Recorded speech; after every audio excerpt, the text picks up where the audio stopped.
Hello and welcome to the next 100 Days podcast. My name is Graham Arrowsmith. And my name's Kevin Appleby. So, Graham, you fancy curry? Uh, you know, we've never said that on this podcast before, but I always fancy a curry. I actually am privileged to work with a young lady who is a young Muslim, and she basically cooks for me on the days that she comes. So basically, I get some kind of food every Oh, at least Graham, 2 days a week. fantastic and And authentic, and not the stuff that we've invented in England and pretend is curry. oh no, she's learnt at the feet of her mother. So basically, it's beautiful stuff. So anyway, so I'm kind of well versed with Indian food in particular, Yeah. and I have to say we have an expert here who's transformed.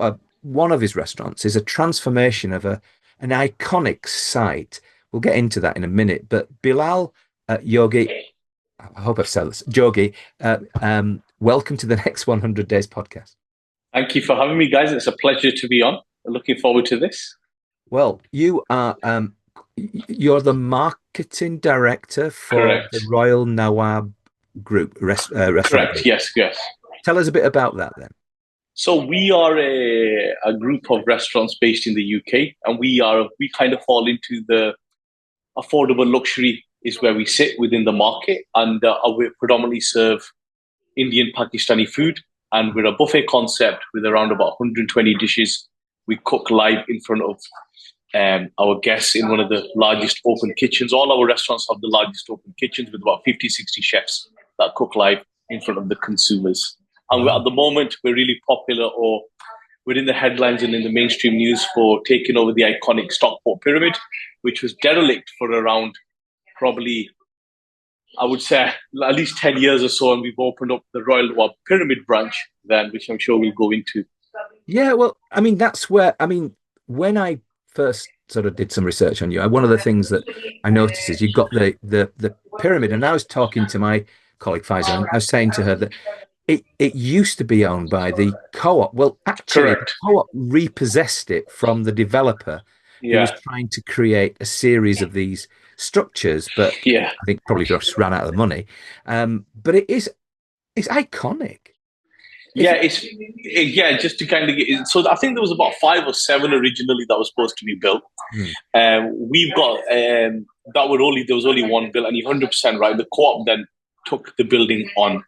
It's very famous. If you're traveling towards Manchester Airport, you have to drive past it. We're right on the motorway, and because it's a blue pyramid and it's 5-floored, 100,000 square foot inside, it's huge.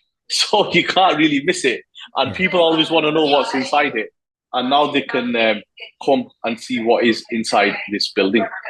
Well, it's a massive building. I would imagine if you ever fill the building, you'll be like patting yourselves on the back for a month or so. I imagine that it's quite challenging to fill that building at any one time. So is that one of the challenges that you've got? It's about occupancy. When we took this building on in 2023, there was a number of challenges. We were coming out of the COVID pandemic at the time, but we were kind of still in it. Yeah. We had Brexit. We had so many issues that we were dealing with. So we faced challenges from the start regarding the build to even now. But we're coping really well, in a sense. Just to give you a bit of context, we've spent about £16 million so far on this building. Out of 16 million, we've spent 10 million in the local economy alone. So a lot of the supplies are local we've gone with on this. So, for example, the furniture's local, the lighting's local, the metalwork's local, the carpet's local. And we've done that intentionally. One, our founder, Mr. Mahbub, who is Stockport-based and has been in the restaurant game for 50 years, wanted to keep the money within the local and have the local businesses. Secondly, we like to work with our suppliers on a closer basis rather than going China, getting it made and bringing it in. So that was the first set of issues we faced, and kind of getting people together on this scale. Yeah. Because even our lights are handmade, and we've had them handmade in the UK, which is very rare. Like, thinking of that kind of craftsmanship, we probably think wouldn't exist anymore, but it actually does. They were done by a company called Chantel Lighting based in Nelson, and they do Windsor Castle. All right. So they did the lighting on the building. So that was the first set of challenges of finding the right suppliers who could do something at this scale and then getting the materials. And then the second challenge was obviously once we've opened. So to give the listeners a bit of an idea on how big we are, our restaurant is a 410 cover restaurant. An average restaurant is 70, and if it hits 100, you're in the big leagues. We're 410 covers with a theatre kitchen of 50 chefs that cook live. That's on the ground floor. That's a lot of cost. Yeah, 100. We're just short of 200, just short of about 200 staff at the moment. Wow. So that to me says there's another challenge. That how do you get the throughput of guests to pay for it? There's a number. Start paying back the 15 million you've invested in the place. Yeah. So in regards to, I'll just go one step. So on the next two floors, we've got event spaces which range from 800 seaters all the way down to 60. So you can have an 800 ballroom up there, or you can have a 60 room for a small private function. So we cater that on the next three floors. How do we fill this is, since we've opened May 17th, I think we opened April 17th, we've done 90,000 paying customers through the door so far. Wow. The way we've done that is in multiple ways. We've done that purely on internet, social media storytelling. So we've never said, this is an offer, come in.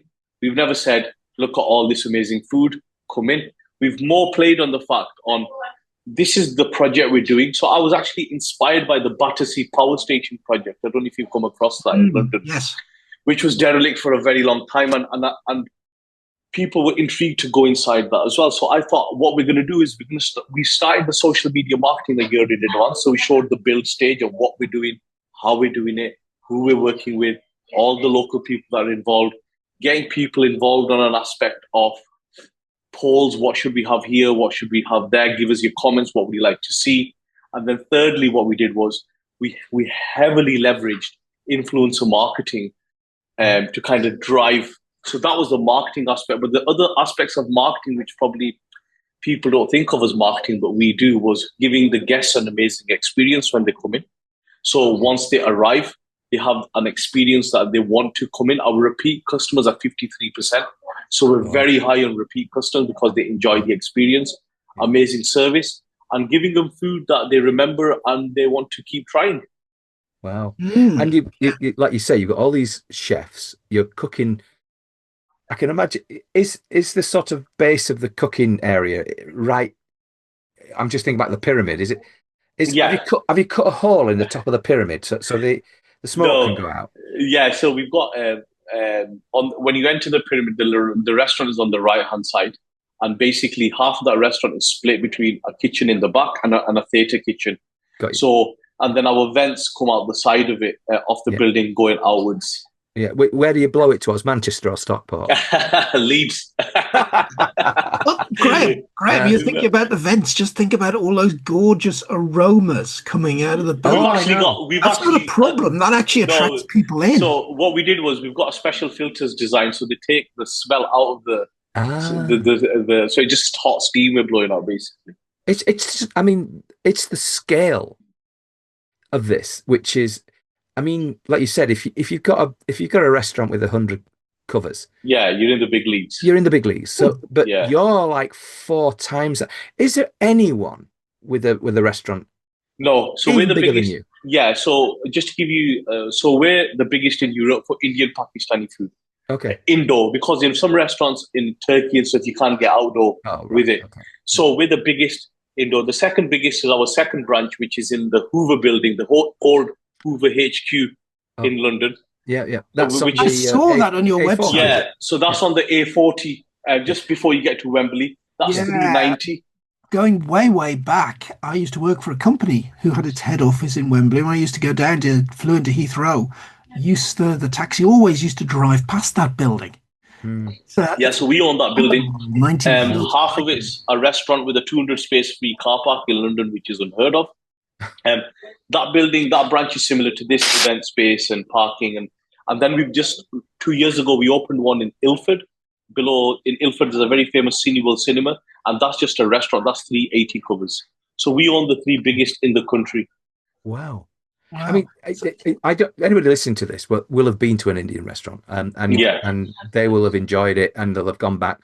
maybe not quite as often as you're getting them to come back, because it is an experience. It's not, I suppose it's, it is an experience. So you're going to go there and you're going to go back if you like the food, or you want that experience again, or you want other people to share that experience. And, I have, my youngest son is living in Manchester now with his wife. My eldest son is living in that place where you got your lights from, and and we're just over the border. We only get into Lancashire if there's a fight going, because we're from Yorkshire. So that's. But basically, you are an amazing place, but there's a strategy there, isn't there? You've not gone. Yeah. You could have had 10 restaurants, couldn't you?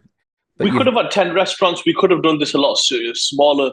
Yeah. I think there's a number of strategies that work, and certain strategies that in business generally are overlooked, because these days everything's about marketing, put it onto socials, and they hope to fill it, and everybody tries that.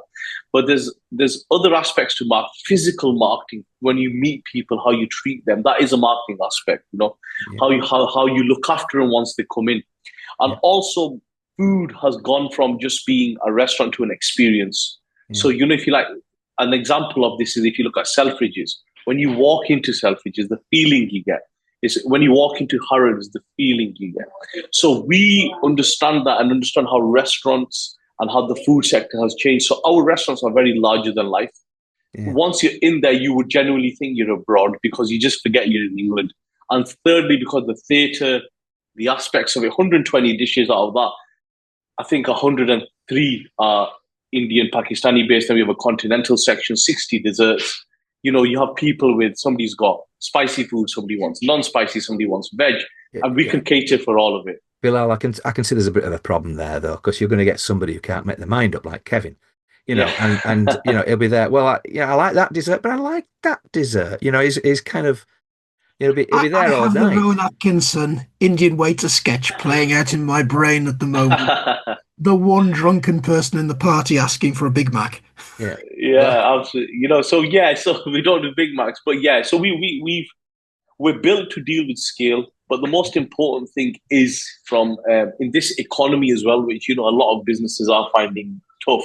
I think there are a number of things that are going to making anything a success, and anything which at this scale can operate, because normally you wouldn't hear of anything unless, and also we are privately funded. We're not with some hedge fund, and it's all the Mr. Mahboob's own money that's been gone into this.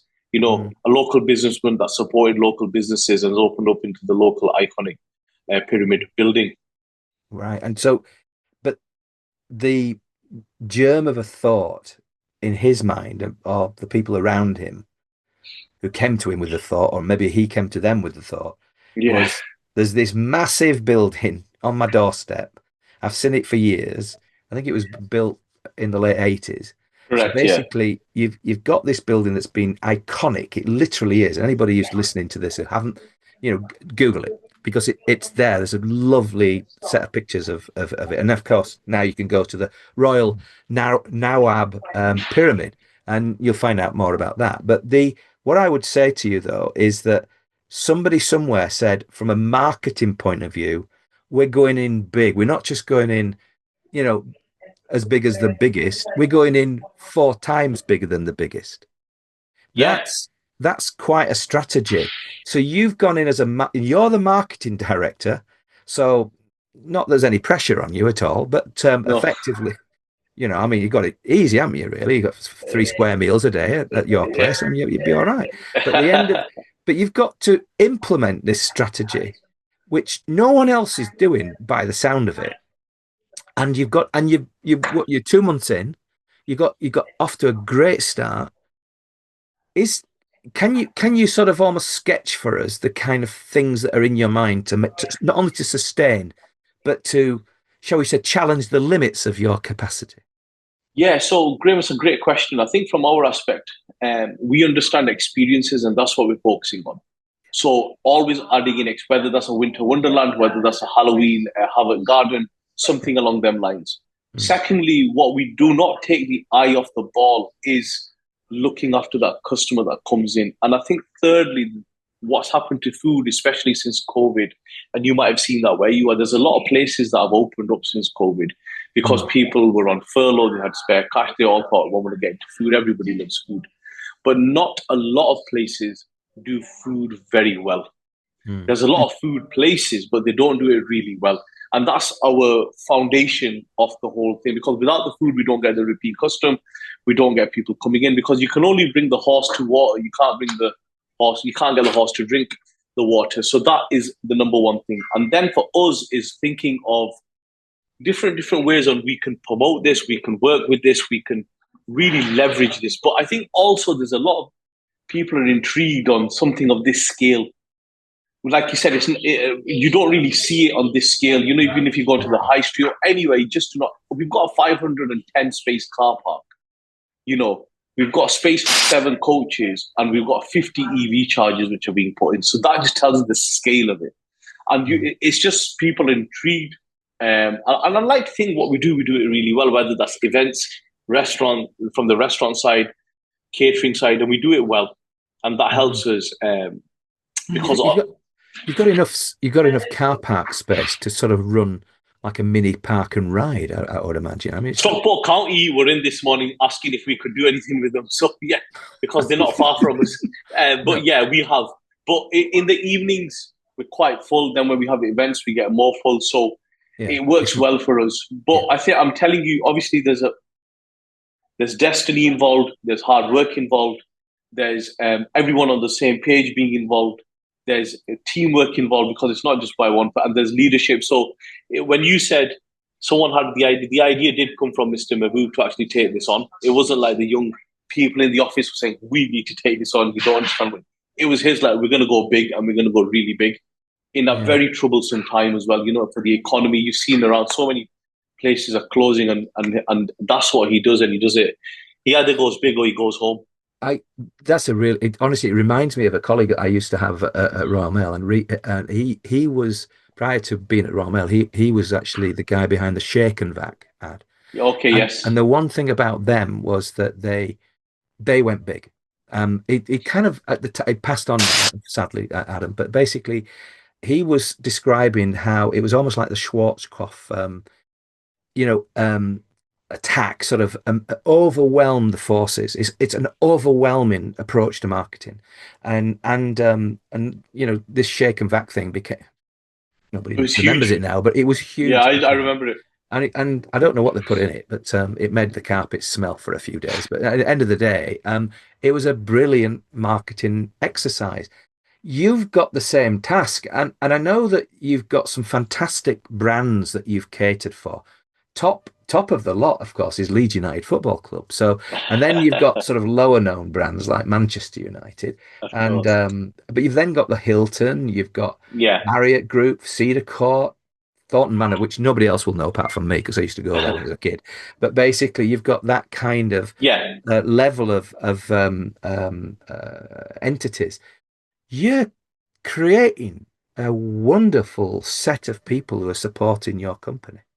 Yeah, so we look to partner with. So you can remember, you can imagine something on this scale. You get so many inquiries, people that want to kind of come on a journey with you, but we're very selective on who we work with, and we're very clear on who our customer is. Yeah, we're not the type of business that says everybody's our customer. We understand very, very well who we're catering to, and then we're very selective on who we partner with. You know, whether that's Stockport County, Leeds United, for example. If we were to do anything, you know, we wouldn't do something, for example, with boxing as an example, because it doesn't fit in with our customer base. And there are so many aspects to this that happen. But honestly, anybody listening to this, you can spend tens of millions on marketing, because some people, if the product and the experience is no good, it doesn't work. It just does not work, because you see how many restaurants open and close. So I'll give you listeners an interesting stat. So in hospitality, the average lifespan of a restaurant is about 4 to 5 years. We've been going this will be our 25th year as a brand. Secondly, the average retention in hospitality is 12 months to 15 months. Our retention on staff is 13 to 15 years. Wow. We've got staff here who started when they left college, and now their children work here with them. Wow. And that's about treating everybody with respect, caring, empathy. There's so many things that go into this, because I don't want to just sit here and say, you know what, it's all about the marketing and me and my team hit it out of the park. It's not. It's about everyone involved, whether from the person that's greeting you at the front, to the person that's serving you, to the person in the back, to everyone. So we really like look at that as a family aspect and how we treat everyone as well. Oh, that's Absolutely, really Bella. I love that. And I'm getting so frustrated at the moment about all of those people that still seem to want to approach you and think the only thing that's bothering you is getting enough leads. Yeah. You get emails day after day after day telling you this is wrong, or your website's not optimized, or whatever it is. But Kevin, I've told you, you can always opt out of my emails. Oh. You that send them, is it, Ara Smith? No, I'm not. No, I'm not. But I think the thing that I've really learned over the last 6 months after taking over the partnerships business and Grow CFO, it's not about getting into the partnership or the relationship to start off with. It really is about wowing them once you've started. It's the good old British customer service that we were famous for worldwide. Totally. Yeah. That's what it is. You know, I remember as a child, my mother would not shop anywhere but Marks and Spencer. It was Marks and Spencer and nothing else. Yeah. And we were famous for it worldwide. The British customers, it was huge. A lot of companies, if you go to Dubai now, the whole thing is built around that British customer service experience where you'd go above and beyond. It looks like she's still buying your shirts, but I think it's a good shirt. You know, I really do. No, seriously. So, Bilal, you've got a team there. And you've got just looking at your website, you've got the Pyramid, which is in Stockport. That's the kind of anchor place. Yeah. You've got the Perivale, which is the one on the Hoover building. The Hoover building, on the A40, going into London, and Ilford, which East London. It's the other side of London. So next to West Ham, with the ground is not far from West Ham. Oh, we've got such a disgruntled audience down there. I mean, they'll come out with their faces on the ground when they come out of the whatever it is stadium, but then they'll cheer up when they get into your restaurant, I guess. Of course. The way to deal with those West Ham fans, you need a special offer. Sorry, Kevin. You need a special offer. Yeah, pint of Coke every time West Ham win. Yeah, they probably never win. That's the thing. So they never redeem. Let's hope not. But you've done the marketing. Yeah. You must have. Do you have anywhere else in mind? Because you've obviously tapped into East and West London. And you've obviously got Manchester, the north. You could argue. To give you an idea, Grim, our catchment areas are quite big because everything's advanced booking, so we understand where everyone's coming from. So at the Pyramid, as crazy as this is going to sound, we're ranging from Edinburgh to Birmingham and Liverpool, all the way across, and anything in between. And the London sites do the same thing. We've looked at this for a long time. We looked at Birmingham, we looked at Edinburgh, but we wouldn't add in any more of this scale because obviously the capital required for something like these is huge. Yeah. You know, we're not dealing with £1 million or something. It's huge. Yeah. And secondly, for us, the next steps that we're going to focus on is corporate. We're going really big into the corporate sector for corporate events and corporate catering. That are very big for us. Yeah. Thirdly, our charity side is going to be very big this year. We're working with a lot of great local causes to help them raise money because one of the brand pillars is to use our brand to raise awareness on others. Like last week, we had a really small charity that was really not getting much awareness in Stockport. They transport sick children, families that are from unprivileged backgrounds don't have transport, and they come and take the children to their appointments. So we did a huge evening for them. We've got things, so corporate, event catering, then our charity side will occupy us for the next 24 to 36 months. And then we'll probably be looking at potentially moving into taking over a golf course or something along them lines, and a hotel, which can add into our portfolio of experiences. I see. That's amazing growth you've got there. And is it the kind of business? I mean, we know that restaurants don't tend to last long, but yours does. But is it the kind of business that will weather ups and downs in the economy? Yeah, so we weathered the 2008 when the crash happened. Yeah, We've weathered lockdown where yeah, we're open, we're not open, 1 meter apart, not 1 meter apart. We've weathered so many different costs of living going up. yeah. So we've weathered it. But touch wood, I think I keep coming back to this. I think service is so underrated these days. I think if you could provide good service and good food, it makes everybody's life a lot easier. I want to take you back to your demographic. You know the people that turn up. Um, Yeah, First of all, you probably, if it's pre-booking, you've probably gathered quite a bit of information about them. correct. Yeah, So that enables you to communicate occasionally with them and to sort of hopefully encourage them to come back. But if have you analysed the types of people who are coming to the pyramid? yeah, Are they kind of Kevin and my age? The sort of, yeah. We know or are they a exactly. lot Yeah, younger? yeah. So our average booking size is a family of 5 to 6. Okay. 65% of our customer is non-Asian. They Yeah, are non-Asian. yeah. And the most interesting thing is we don't sell alcohol either. No, no, no. And we've got so it shows trends within the consumer where before if you had an Indian restaurant and you didn't do alcohol, it was a big stumbling block, which I understand. We've been in the game a long time, Yeah, but now where the non-alcoholic drinks mocktail have really upped their game, so you can get a really good product to fill in the gap. yeah, Secondly, people are a bit more. It's not make or break for them. yeah, And thirdly, our consumer are mostly families, yeah, that are like want to celebrate a birthday, yeah. graduation. They want to come in. The father likes a certain taste palette. The children like another taste palette, and we can cater for that. And also, it seems obvious, but they're probably not living within your walking distance of the pyramid. So the Yeah, chances are they'll come in via a car or like you said, a coach potentially. But basically, that means that they're probably not wanting to drink anyway. So you're a destination restaurant, aren't you? yeah, destination restaurant. Yeah, And so from that point of view, they might, as you said, they might come from all points north. Can't imagine that somebody's going to jump in the car in Leith in Edinburgh and then drive all the way down to you for a meal and then drive all the way back. So that's not likely to happen, but they might be Yeah, but down anyway. and we Even were if in it's Manchester a few weeks ago, Graham, yeah, to go to a big gig. yeah, Now, if I'd known at that point about the pyramid, I'd have you'd have probably gone. said, "Oh, we're down in that part. Wonder if we can get a table." Yeah, yeah. That's the way And that that one works. yeah, we are a destination.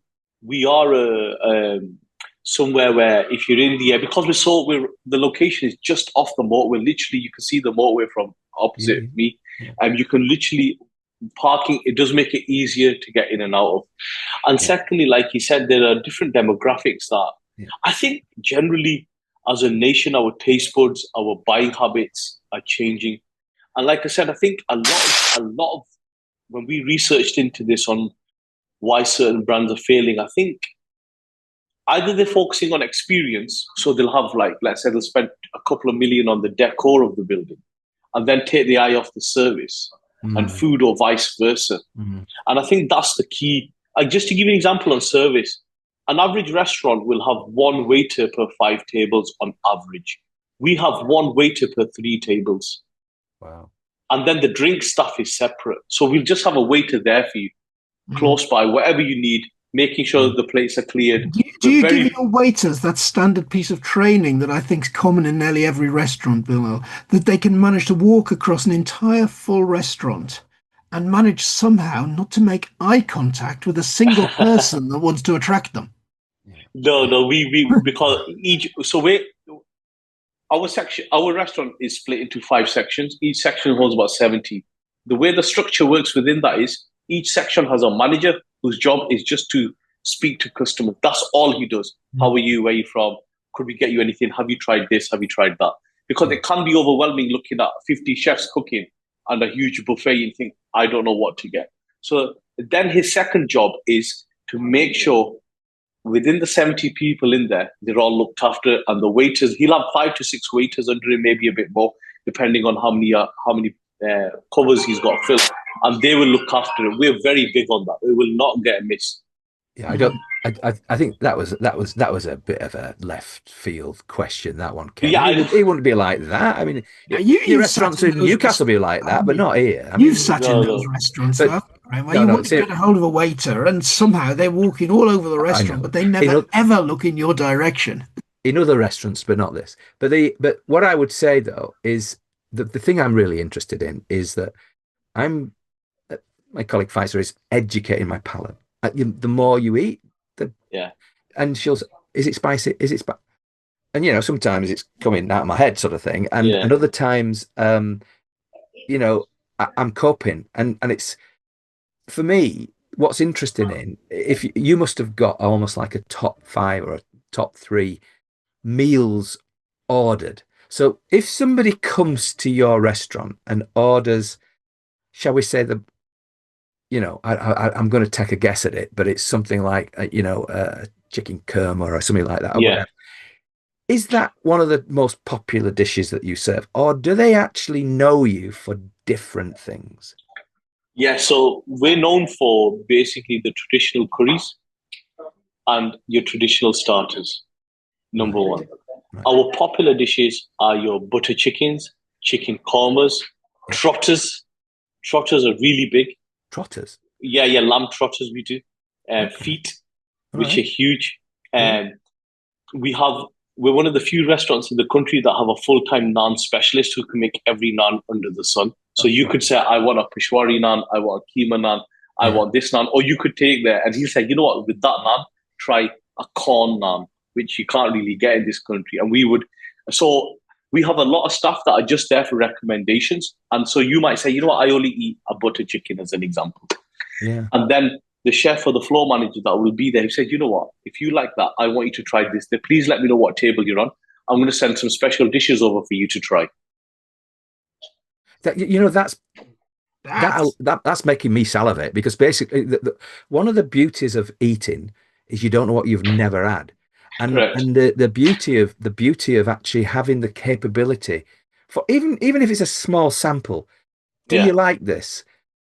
They're going to go away with that in their mind, and it's going to be almost like a magnet to bring them back. And yep, guess what? I'm going to try that. I wonder if you Yes. measure that as well. That'd be interesting. Yeah. Um, So we do a dish with chicken liver. It's a traditional Pakistani dish. It's a right, curry. right. Normally, if you saw chicken liver on a menu, you would not order it. No, Nobody no, would. no. So that's one of our biggest sellers at the moment because we send it over, people try, oh, this is fantastic. Yeah, Another one is corn naan, which is made from corn, which is yellow. yeah, And again, you have that with spinach. Beautiful. It's a yeah, beautiful combination. So we understand that it, within our country, we only know maybe six, seven curries, yeah, and we yeah, understand that very, very well. But yeah. our staff are trained there, who they're constantly with you, saying, "Try this, try that. What table you want? It, Let me send it, something over." is that one of your subtle strategies, though? Yeah, Because yeah, of course. as a marketer, I'm thinking Correct. the, Yeah, the, the wider the breadth of people's go-to food, the more likely more people are going to come yeah, back to you. absolutely. yeah, And I and it, think it's sorry, Kevin. I think it's a nice touch as well, right? If you're sat there, and normally somebody like me will only eat your butter chicken, and Yeah, if stuff, even though it's a buffet, people are bringing things to your table, yeah, going the extra mile for you. You think, oh, wait, that was really nice of them, yeah, And I think that is a tactic that we use. yeah. mm, No, it's really And clever where stuff. the advantage is, Graham, Yeah, is we don't have to cook that. I don't have to go in the back and tell the chef to cook. It's already being cooked, so I just have to just get it plated and sent across. Kevin, can't wait to go. But Yeah, yeah, and you've I'm thinking of big 400, 500 cover restaurant. Great, you've done all of this marketing up front, talking about converting the building, getting that going, the making people really curious about it. Open the doors. You're going to get a lot of people coming in out of that curiosity. Great, you are going to wow them because you're going to give them some fabulous service. But there's still that problem that comes to every hospitality business is 6 months, 12 months down the line, you've lost that initial wow factor. You're now talking about how do I get these people back in for the second time, for the third time? Mm. I And think that, I'm saying some yeah, great things from Bilal in how you manage that. I think there's a number of ways. One, we've got data. Two is we have to give them a reason to come back. Yeah. Mm. And the reason is obviously the experiences we're about to add into this. This is only phase one. We're going to add in we've got a lot of stuff planned going up to that Christmas period. Mm. And then it's about learning from that. And it's about adding things in. If we just sat here and said, you know what, we've done 90,000 in the first X amount of weeks, it's going to be fine. No, we're actually the reverse. So we are constantly trying to look for innovation, what we can do. Because one thing we have, a lot of restaurants that don't have is space. We have Mm. a lot of space, you know, Mm. whether that's what we decorate for Christmas, what we do for the New Year's Eve celebrations, what we do for charity, whatever we do, what do we have space and lots of it. And we use that to our advantage. And I think the key is to keep innovating the menu, keep innovating the experience, keep looking at key dates and working around that. And do you deploy this sort of I don't know, you're bound to do, but member get member sort of strategies. So, because at the end of the day, loved it.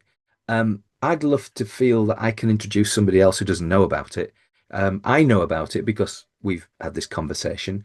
And ever since you've come into our lives, I'm thinking we did drive past it a little while ago on the way to Altrincham, and it was a bit like that's the place. And but all I would say is that part of your thinking is almost like to allow other people to use their great experience to refer you.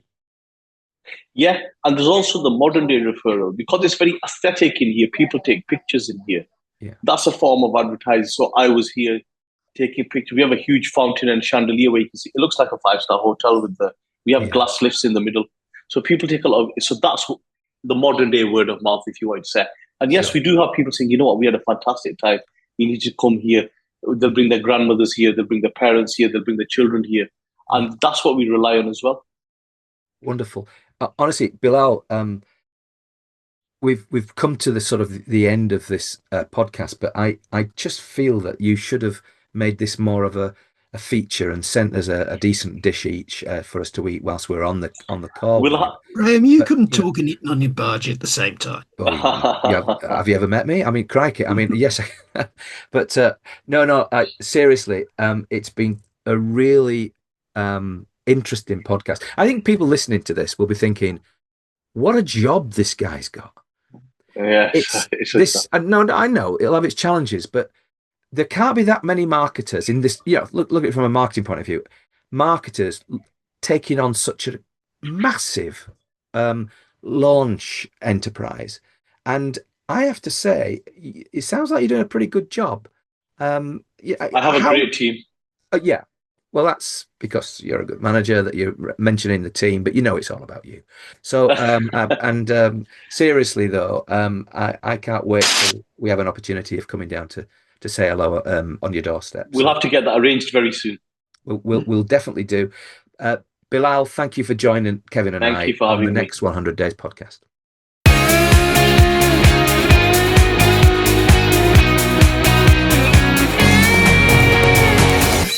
Graham, I think some marketing lessons there that aren't just applicable to the restaurant industry, but we can take and spread across virtually every type of business.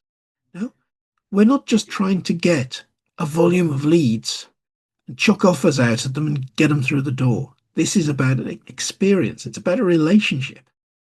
And what Bilal really clearly explained is that comes first. The marketing stuff is sort of it feeds from the experience that people get. And that, if you said, give me a definition of a brand, it's usually, and it should be, the experience that you have of that brand, not the kind of silly things that sometimes marketers do, like they did with Jaguar and like they did with Cracker Barrel until Donald Trump got involved. The truth is, you can make real foolish mistakes, but if you at your core understand the experience and the way in which you treat people, if they go away with that kind of feeling, then they're going to come back and they're going to tell their friends and they're going to share it and they're going to make your brand for you. So I'm really impressed with what he's done. The fact they've taken on an iconic, and some would say in the Stockport area, cursed building because it had its problems in the past. But these guys have turned it into a destination. So it's a Mm. bit like, wow, we've taken this basket case of a building, a beautiful building, but it had a checkered past. But now it's got anything but a checkered past, anything a checkered future. It's got a brilliant future, and it's the number one restaurant of that size in this country. Yeah. And So, no, I think there's something pretty fantastic going on here. And mm, I think as I reflect back on Bilal's marketing message, no, I think what's coming up here is he's done the work not to do outbound marketing, mhm. really bombard people with stuff. He's done this in a very clever way that actually everything he's created is inbound. Yeah. Well, there's probably And now there's a that, lot of moving parts here, so he'll probably have lots of things going on within his team yeah, to publicise the Royal Nawab, including joining us, Kevin, on the yeah. podcast. I think about my own learning, Graham, over the last 6 months in the new role that I've been taking on at Grow CFO, working with tech partners. Yeah. When I look at the webinars that we've done and the demo days we've organized, the most successful relationships are with the partners that were inbound leads for us. Mm. The ones that approached us, the ones we've worked with, we've formed a strong relationship with, we've given them an experience that's worked. Very rarely have they been from those, oh, we're doing a tech event on this. Which 20 companies are in this tech space? Bombard them with emails and see which one catches. That doesn't work. Mm. It has been an experience. To be honest with you, if we ever do get down to see that restaurant and spend a bit of time with Bilal, first of all, it'd be wonderful, but Mm. it would be nice to get a little bit of that filmed and stick it in the show notes so Wouldn't we can it? actually, you know, literally tell people how it tastes because So we there's could have Graham on camera eating an onion well burger. that would I would be really tempted to try things new though. That's Um, it. I think That it's that was something that really caught my mind because how many times do you go into an Indian restaurant and you order the same oh, thing? I know, and Me, naturally you're almost going to almost compare it to the always. last time and so forth. And I just think there's a real opportunity for people to sort of spread their knowledge. And I've been very fortunate with my colleague Pfizer, who has tested me on on a set of different dishes, and it's widened my palate. And bit of home cooking for lunch. It's not bad, is it? But on that sort of nice bombshell, um, today I've been Graham Arrowsmith. I've been Kevin Appleby. Goodbye. Goodbye.